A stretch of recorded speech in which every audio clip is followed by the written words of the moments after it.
9월 10일 목요일 매일 성경입니다. 매일 성경 본문은 창세기 42장 18절부터 38절입니다.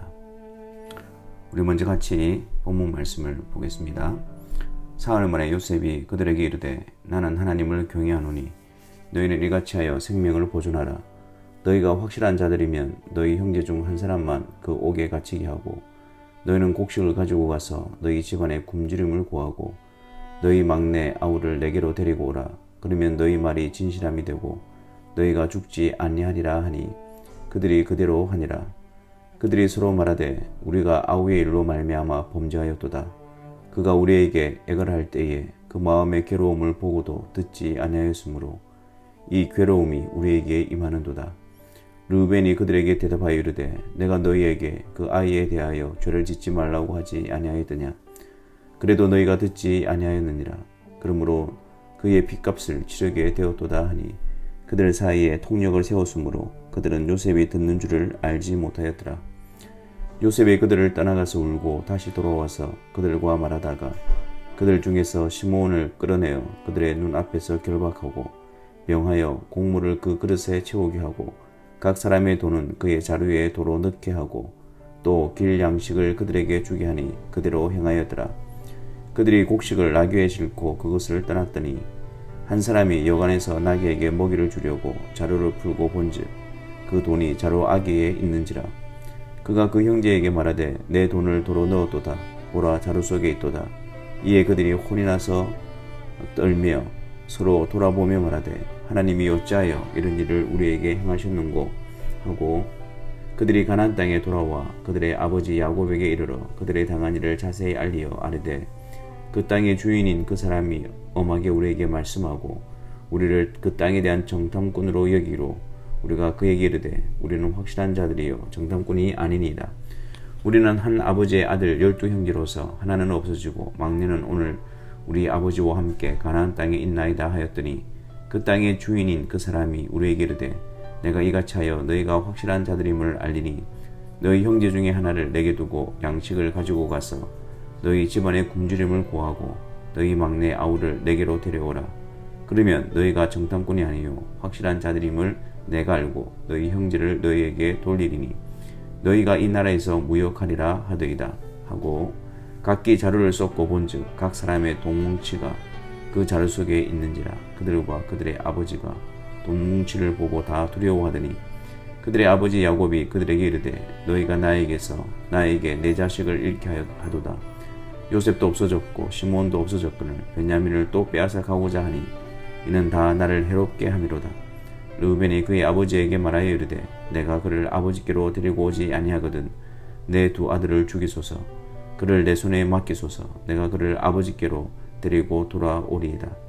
야곱이 이르되 내 아들은 너희와 함께 내려가지 못하리니 그의 형은 죽고 그만 남았음이라.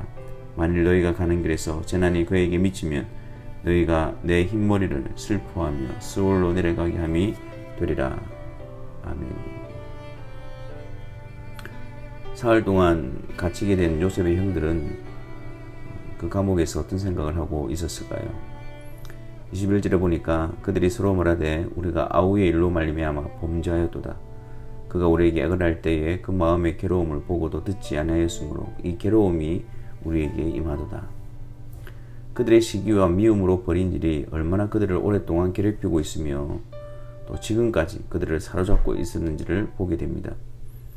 그들이 이러한 위기에 처해지자 곧 요셉에게 한 일을 떠올렸던 것입니다. 이 괴로움이 우리에게 임하도다. 죄라는 것이 그렇습니다. 그렇게 하는 것이 좋아 보이고 시원해 보이고 해결하는 것처럼 느껴지지만 사실 그렇지가 않습니다. 죄는 항상 죄에 대한 대가를 요구합니다. 죄로 인한 쾌락이나 만족은 잠시이지만 그것으로 인한 책임과 괴로움은 계속 지속됩니다. 그러므로 죄 앞에서 우리는 지혜롭게 생각해야 합니다. 하나님이 명령하신 일에 불순종하든지 명령하지 않은 일을 하려고 할 때 멈추어야 합니다. 지금 당장 내가 하고 싶은 것들을 하는 것이 아니라 하나님 앞에서 옳은 것을 행해야 합니다. 지금 당장은 힘들어도 주의 뜻에 순종하게 될 때 그 길은 평안과 담대한 길이 될 것이며 여호와께서 인정하시는 길이 될 것입니다. 죄의 유혹 앞에 성령께서 말씀을 통해서 우리가 가야 할 바른 길과 또한 돌아서야 할 어그러진 길을 가르쳐 주시기를 바랍니다. 요셉은 시므온을 결박하여 남겨두게 하고 그 형들의 그릇에 자루에 곡물을 가득 채우게 합니다. 그리고 그 형들이 집으로 돌아가는 길에 먹을 양식도 챙기게 되어집니다. 그리고 형들 몰래 곡물을 사기 위해 지불한 돈을 각 사람의 자루에 도로 넣게 했습니다. 형들은 이 사실을 모르는 채 집으로 돌아가는 길이었습니다. 여관에서 나귀에게 먹이를 주려고 자루를 풀었는데 그때 돈이 자루에 담겨져 있는 것을 발견하게 되어집니다. 일로 인해서 그들은 굉장한 두려움에 사로잡히게 되어집니다. 안 그래도 정탐꾼이라는 의심을 받고 있는 상황이었고 또 시므온이 잡혀있는 상황에서 이런 일이 벌어졌으니 이로 인해서 더 큰 보복이나 화가 미치게 될 것을 염려했기 때문입니다. 그들은 집으로 돌아와 야곱에게 그간 있었던 일을 다 고하고 베냐민을 데리고 가야 한다고 하자 야곱은 깊은 슬픔과 비통함에 빠져들게 되어집니다. 그렇게 사랑했던 요셉도 없어졌고 시므온도 잡혀있고 이제 베냐민마저 데리고 가야 한다고 하니 야곱은 정신이 하나도 없었을 것입니다. 야곱, 그는 영적으로 무디어져 있었습니다. 요셉의 꿈을 들었을 때 그 꿈을 마음에 간직했다고 했습니다. 또한 야곱에게도 하나님이 주신 약속이 있었고 그도 또한 꿈을 통해 하나님이 하실 일을 본 자였습니다.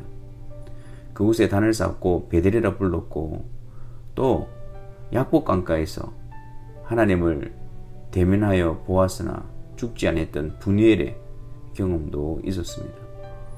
그리고 세겜에서 머물러 있으므로 위기에 처했을 때 베델로 올라가자 신앙의 회복을 위해서 결단했던 야곱이었습니다.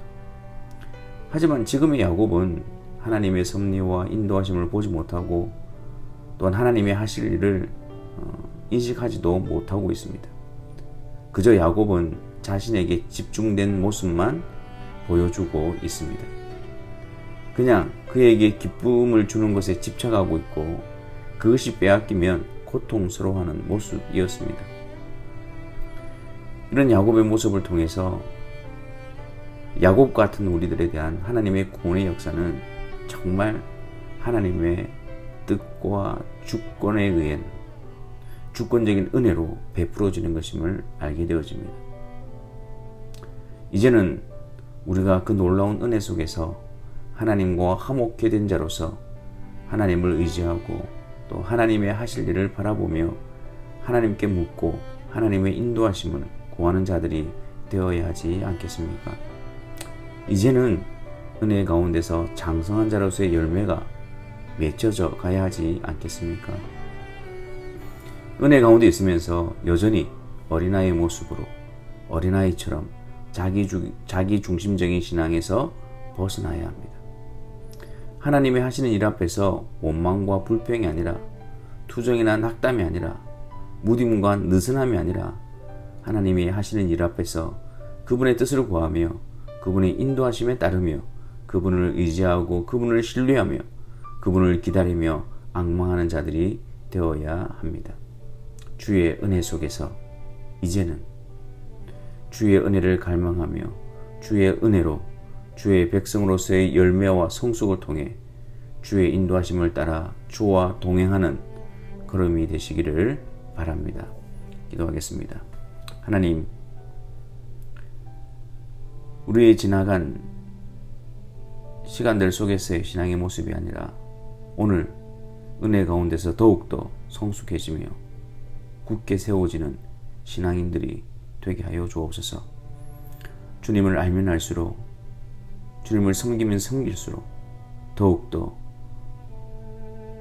주님께 바짝 붙어서 주님을 따라가는 그 발걸음이 우리의 삶 가운데 더욱더 분명히 드러나는 은혜가 있게 하여 주옵소서. 예수 그리스도의 이름으로 기도하옵나이다. 아멘.